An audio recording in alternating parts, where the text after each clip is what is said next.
अस्सलामुअलैकुम। Daily gulf Urdu में खुशामदीद। UAE, Pakistan और दुनिया भर के ममालिक की ताज़ा तरीन ख़बरों के लिए हमारे चैनल को सब्सक्राइब करें। अब तक की ख़ास ख़बरें। मुत्तहिदा अरब अमारात पुलिस की रिहायशियों को वार्निंग।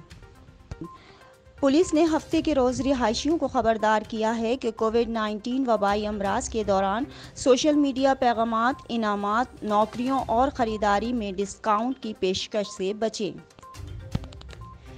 ये पैगामात आम तौर पर व्हाट्सएप और दूसरे ऑनलाइन प्लेटफॉर्म के ज़रिए शेयर किए जा रहे हैं।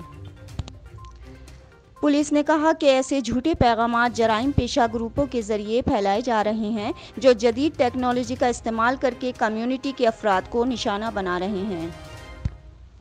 अगर रिहायशी स्कीम के प्रोग्राम पर क्लिक करता है और हिदायत पर अमल करता है तो जालसाज अकाउंट हैक कर सकेंगे और दीगर ज़ाती तफसीलात तक रसाई हासिल कर सकेंगे।